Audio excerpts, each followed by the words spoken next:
Hey, it is Zennial Gamer, and today we're going to be talking about the Ice Rift. Now, this video is actually going to be in two parts. The first part is going to be talking about the first time you beat it, getting to SSS, and just kind of understanding the mechanics. And then in the second part, I'm going to be trying to beat my best score. Now, I set this score a long time ago. It was, I think, probably number 70 at the time. And it's obviously dropped quite a bit. Wow, okay, it's dropped quite a bit more than I even realized, and the 119 million is obviously a hack score or the most powerful yen that we've ever seen, one or the other. But yeah, so obviously I've dropped quite a bit, but I did come into this with kind of a plan on the teams that I'm going to try, so we'll see how that goes. But before that, let's first just talk about simply how you would beat this for the first time and what the mechanics of the boss are. Okay, so on screen, we've got an example of a team that I used to use when I was free to play. Now, I'm going to run through the monsters and their roles in a minute, but the first thing I want to talk about is just the basic mechanics of the boss. Now, there are a few different mechanics. He's going to attack you in a few different ways, but to simplify it, all you really need to know is that your front line needs to be very tanky, obviously. It's best if you have wind monsters in the front line if you don't have high rune quality. However, one big thing that a lot of people don't realize is that speed is completely irrelevant in the rifts, and all of his attacks are based on the number of turns that you take. So if we know that speed doesn't matter, it allows us to focus even more on the stats that do matter, which is going to be the stats that do damage, our attack, crit rate, crit damage, and our HP and defense for our frontline monsters. The second thing we have to know is that the boss is going to do his attacks, but really on the Ice Beast, there's only two attacks that we have to understand what they do and worry about.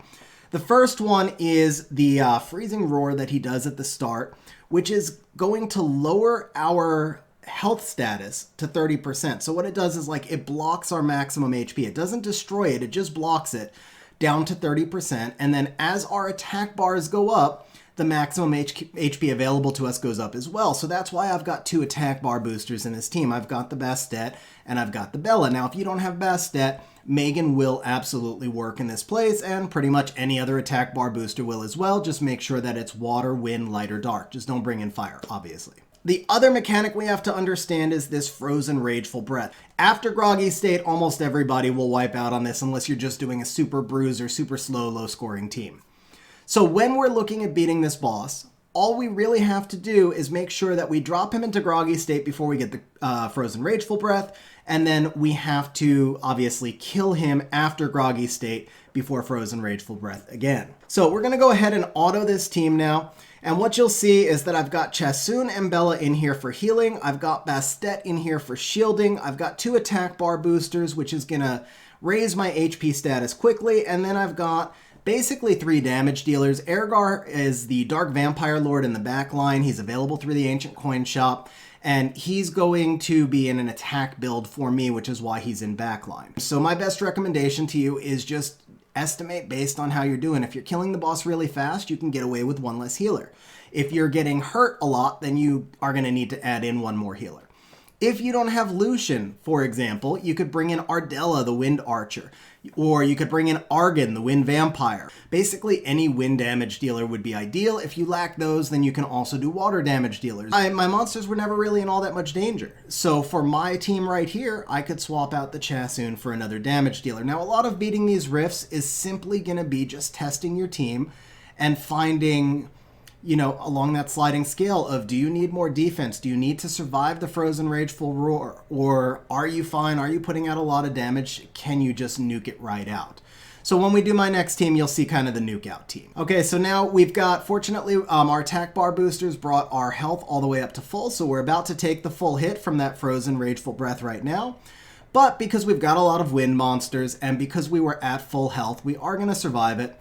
And then we're going to be fine to basically finish off the boss right here. And it looks like we should get a SSS score, even though we really only have two damage dealers. Naomi and Lucian are our two main damage dealers, and Ergar is like a secondary damage dealer. Actually, 3.45, so we're 50,000 short, but close, and you guys get the idea of how the beginner team works.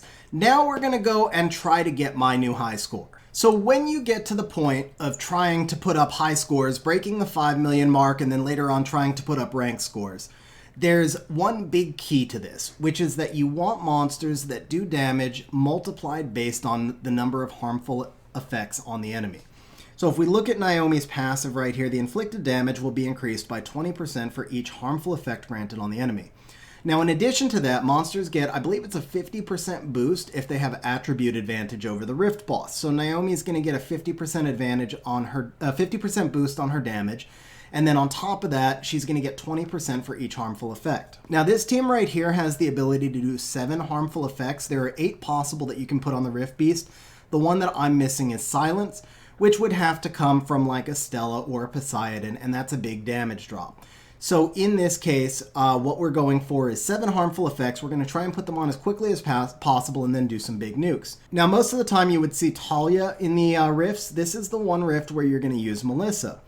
Or at least I think we're going to use Melissa. This is actually, again, this is a new team. I've never tried this before. Now, Melissa gets a little boost. She boosts 10% for each beneficial and harmful effect, and obviously there won't be any beneficial. So we're going to see if that 10% is enough to offset the superior damage of Talia. We'll go ahead and put Naomi in the front line, and we're going to give it a shot. Now, we're going to manual this one. When you're going for top score, honestly, auto a lot of the times is going to be better for you. Just because there is a lot of RNG involved, and you just want to auto on scale lots and lots and lots of runs. But if you're trying to do this quickly and just set a top score, like a high score one time but not the best possible score, then it's usually faster to manual. So we're going to go ahead and just use skill 1s to knock the boss down. Sabrina's skill 2 will actually turn cycle, so we can use the skill 2 there. My Sabrina is also on Violent Fight. Now with the Crow, we can use the team up early on as well, and this is legitimately just to kind of speed things up. We're going to use the skill 1 with Melissa. Go ahead and use the Mav skill 1. Okay, so now we are going to go ahead and put up our attack buff. Okay, so actually it's the Crow going first, so we did not unfortunately get the defense break, which means we're going to use skill 1 on Naomi. And now we're going to use the skill 2 Melissa. We got the defense break and the attack down. Now here is the role of Mav. Mav is going to reduce all cooldowns by 1 turn, and obviously we're bringing in monsters with huge skill 3 attacks. So we're going to hold the cooldown because we haven't used the skill 3 yet, and we haven't used those skill 3s because we had to put the debuffs up on the enemy. So we should get the brand right here, and now we can see exactly how much damage Naomi's going to do. This is my first test with Naomi on this boss and on this build. She's at 266 crit damage plus 1500 attack, so let's see what she can do. 450k. I got to admit, I'm kind of disappointed. I was expecting a lot more. Now, we are missing one more debuff. She'll scale a little bit more, but she's only going to do about 500k. Okay, same thing. This is my first test with Melissa. Let's see what she can do. She did about 500k, so I guess we're in the same boat. That is consistent about with what Talia does, so I don't think it was better or worse. I think it was about the same. But we are missing one more debuff, so Melissa may actually wind up being a slight upgrade.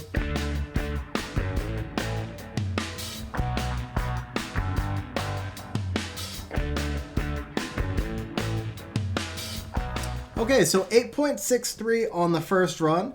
Okay, so we've moved Naomi's runes to Arang. Now, I want to point out that this is a massive amount of RNG because there's only 36 crit rate on here. However, what I just caught was that when I originally planned this team, I actually planned to use Arang because she does have the ability to add glancing. And that was the 7th debuff that didn't show up in the last run. Arang also has one of the highest base attacks in the game and a massive multiplier on the skill 3. And she has the ability to do a lot of debuffs. She's a really good fit for this boss. Now, she doesn't scale to negative effects, but because the Naomi damage was so much lower than I was expecting, in these runes, I actually think a crit from Arang will match the Naomi damage output. I'm expecting about 400 to 500k damage from the Arang, which is right where Naomi was doing. But then at the same time, she's also going to give me that 7th debuff, which will raise the damage from the Melissa and the Crow.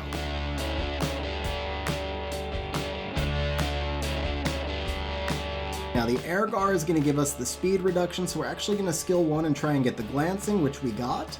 We'll skill 1 with Mav, and now let's see, we got the attack speed down. Now we can get heal block here. Oh, but we didn't get it. So we'll go for the brand right here, which we did get. So this is defense and power, which we have already, so we can go ahead and skill 3. And now we'll go ahead and skill 3 because we're about to get a Mav cooldown. 165, but it was a crushing hit, not critical.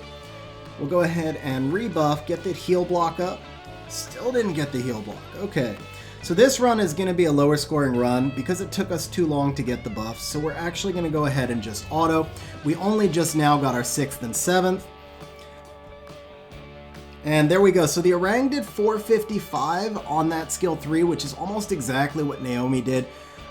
So with, the caveat of the RNG factor, the Arang is definitely going to be the better fit here. And actually, we just topped our high score. Even though it took us a long time to get the debuffs up, we're going to wind up breaking 9.2 on this run, which means I think there's a chance that this team can go much higher. And there we go, we actually made rank 94 on Ice Beast, which is not bad, especially because I did not put like any additional runes on Crow. The boss is only supposed to be 15 resistance, so they don't need the accuracy, it's just RNG from the resistance, and also because some of these monsters are not 100% on their buffs. For example, Arang on her skill 1, I'm sure that there's, I don't remember if it's like 10 or 20% extra chance in her skill ups, but it's still not 100% to land the glancing. Sabrina is only 75% to land her defense break and so forth. So the monsters actually do not need accuracy, but I am going to show you their runes in the order that I would recommend the speed tuning. So you would want Ergar to go first. Ideally, he would be at 100 crit rate because he is a decent damage dealer. But more important than that, you want him on Violent Fight. So his real primary role here is to land these debuffs. And as you can see, it's also 75% chance each. And then you do want him to give you the attack buff through the Blood Contract, and that's why he needs Violent, because it's a 3-turn attack power buff on a 4-turn cooldown. So I have tested him on Triple Fight. Violent Fight is better. After the Ergar, you're going to want the Arang going second. So obviously this is where my speed tuning is really out of whack. You would want Arang to be on Rage Fight, 85 crit rate because she has attribute advantage, and then as much damage as you can get. After the Arang, we want that Sabrina. Violent Fight, you want 100 crit rate on the Sabrina.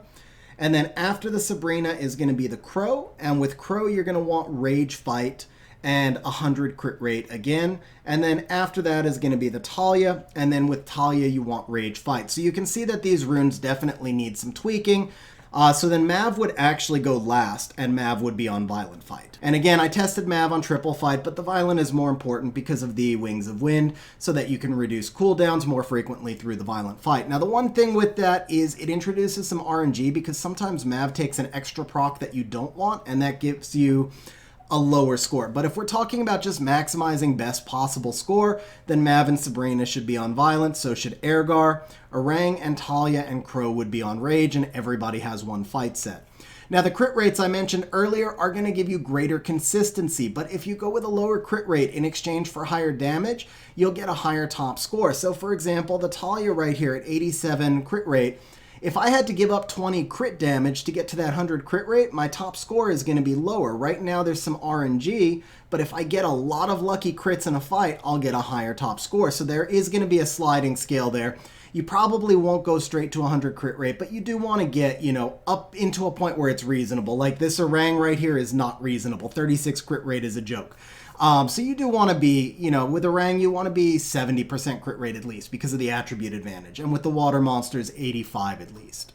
So the last thing is you want to make sure that your fastest monster is not a lot faster than your slowest monster. So it doesn't matter how slow Mav is, Mav will be your slowest monster. He could have +0 speed. What you don't want is for Ergar to be +100 and Mav to be +0, because what happens is Mav will lap him. So you want your monsters all to be within 10 or 20 speed of each other, but at any speed range, it's fine. And so that's it for today's video, guys. Hopefully you found this video helpful. As always, hopefully you enjoyed it. Please remember to smash the like button. It helps so much to help the channel grow if you guys like and comment the videos. I appreciate you watching, and we'll see you next time. Hey guys, if you're still with me to this point, then that means that you probably liked the video, found it entertaining, or even better, both. So please smash the like button, hit the subscribe button, and leave a comment down below, because those things help the channel grow, and more importantly, they show me that the video is useful, and that's the whole reason I do this in the first place.